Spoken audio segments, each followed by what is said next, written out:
Alright, welcome back to another episode of Simply Knives with Brackin Forge. Today, we're not making a simple knife. We're making a simple axe, or a war axe. What we've got here is a ball peen hammer. Now, as you can tell, this looks like it's been in the forge before, and it has. It's because I have already drifted the hole for the eye, and the reason I did this is so that I could use a tomahawk handle. And this is a tomahawk-shaped head. I like the handles, they fit in my hands better. That's what I want to use. So, for the rest of this build, we're going to be forging out the small head. We're going to fan it out into an axe head. And we're going to be forging the large head. We're going to fan it out into an axe head. So that when we're done with this thing, we've got a double-sided axe that we can throw and chop and have fun with. Y'all, stay tuned. Keep watching. Hit the like button, subscribe button, and the bell notification button. This thing's going to be sweet.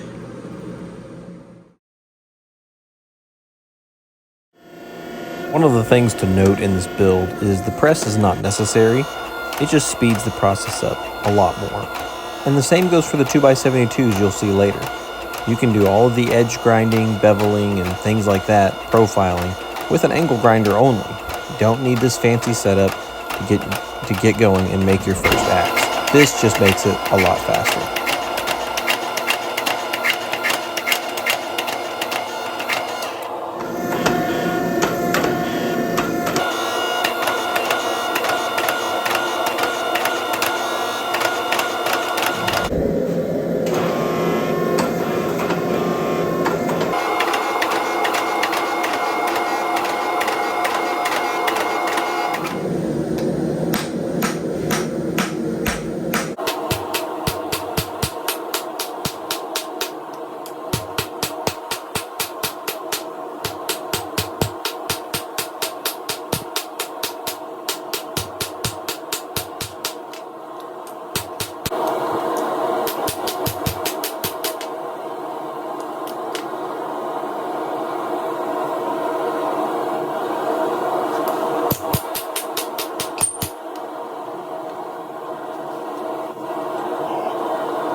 It barely fits in the forge.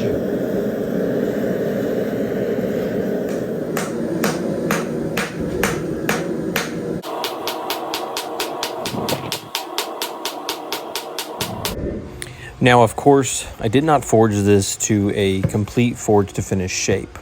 What I wanted to do with this build is to show you how to get the basic shape so that you can, like you see in this scene here, use a pen or a pencil or something and just trace out the exact shape that you want. Forging an axe is a little bit more difficult than forging a knife, and so what I want to show you is that you don't have to be intimidated and that you can just cut away the excess and then grind to the shape that you want. So we forge two big, dare I say, pancakes on either side, and then we cut away the excess and we grind to the shape that we want.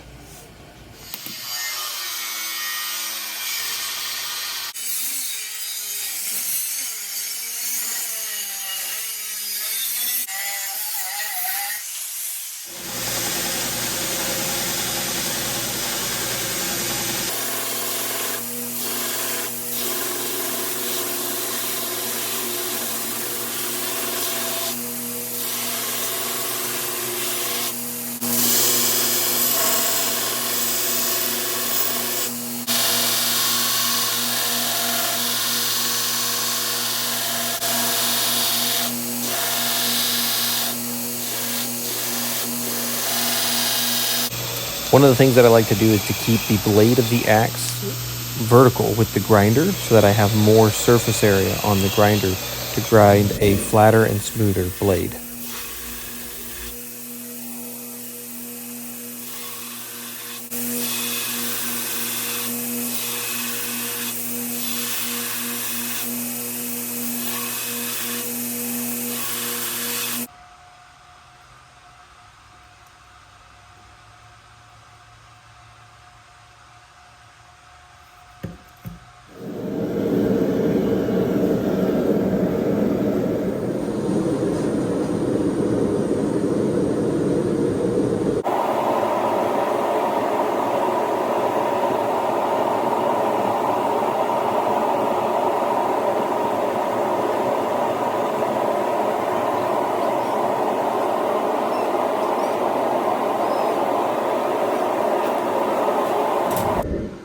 to do is clean up the blade a little bit and the collars, and let's get a handle on it.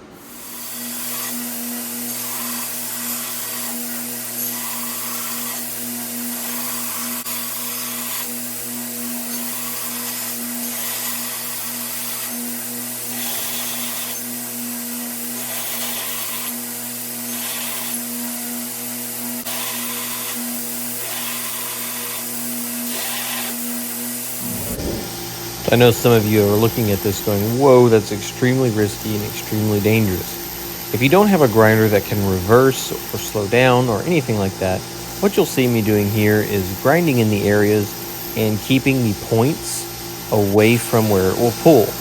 If it does snag up, I have it structured in such a way that it will throw it downward and not upward at my face. Be careful when you're grinding on small wheel attachments and make sure that you're orienting your blade correctly so that way you don't cause an injury. This is one of the best ways to do it. Just avoid the points. It's hard to see in the video, but I'm doing a really good job of avoiding the points.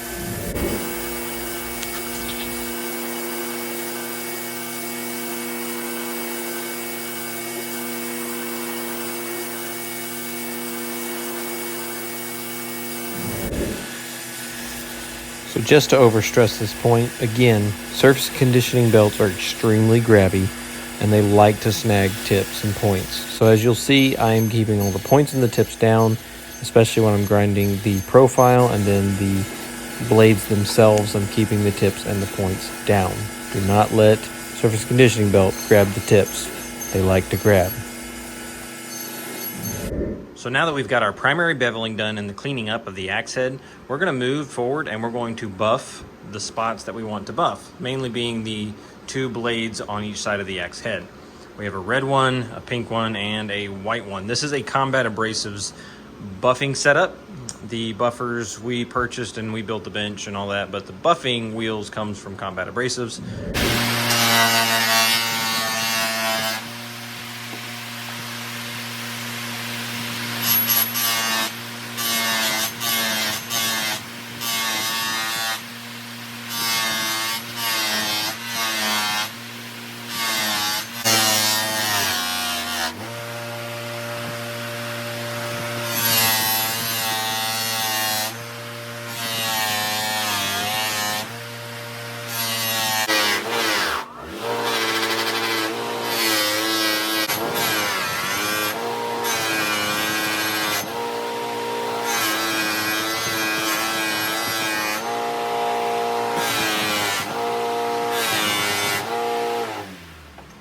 And now you can get some denatured alcohol and a rag and just clean it up.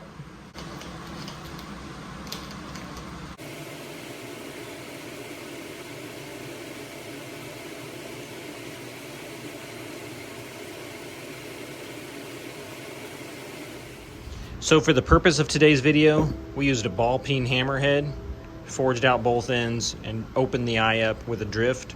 That way you can do the same. It's a little bit tough if you're going from straight stock to a hammerhead, which we're going to have a video on that later, where we take a piece of square 1045 and forge out an axe. And we also purchased a pre-made handle for the axe. I'm going to show you how to set it, and it'll be pretty simple to use. But for your first axe, if you want to get a draw knife and draw out a handle, that's all on you. But I think for your first one, this is the best and safest bet. It's pre-made, it's made of hickory, it's tough, it's really simple to use, and I like it a lot. Now we're gonna do it up and fix it up and make it our own. We're not gonna leave it looking like this, but for the purpose of this, the pre-made handle's best.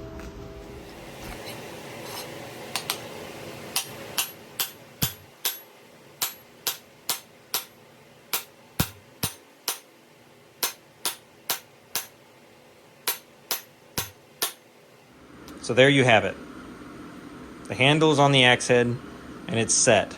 Now, if you don't want it to be permanent, then don't follow the next few steps. But if you want it to be on there for good, follow the next few steps.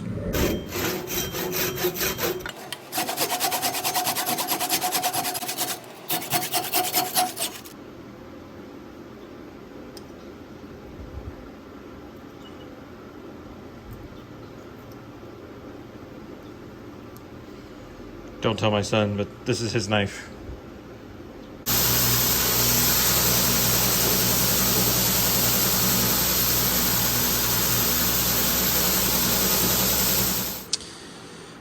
So there you have it, nice and cleaned up.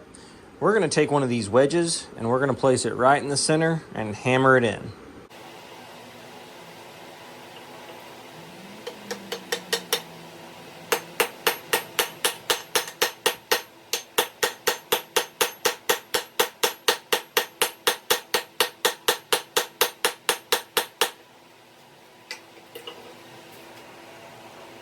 So the next thing we're going to do is take some good old 150 grit sandpaper. We're just going to kind of sand off this sheen and then move on to the next step.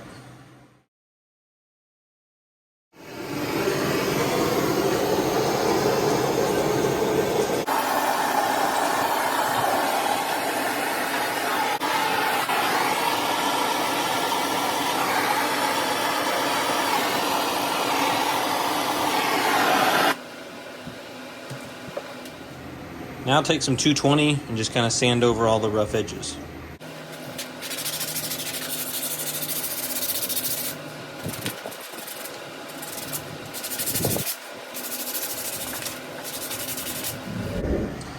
So the next thing we're going to do is just add some personal touches. We're going to do a little bit of engraving. I've got my Dremel set up, and we're going to engrave up here, and we're going to engrave in here. Keep watching.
So the stuff that I just used is called Tried and True. It is a mix of beeswax and linseed oil. I like to apply it to the handle material of our knives and axes, and I like to let it sit for about 10 minutes. So I'm going to let this sit for 10 minutes, and then we'll clean it up and do a final look over it. Well, there you have it. It is sweet. How to make your first axe from a ball peen hammer, with a hickory handle and a little bit of engraving and some sinew work at the top and some burning. All of it is included in this video. Man, that thing is wicked sharp for an axe as well. Thank you so much for watching this video. If you enjoyed this video, make sure you hit that subscribe button, the like button, and the bell notification button so that you won't miss any of our future videos. If you have something that you would like to learn, put it in the comments and we'll do a video on it. Can't say we'll do a video on everything because we're making a lot of videos. Stay sharp, knifers.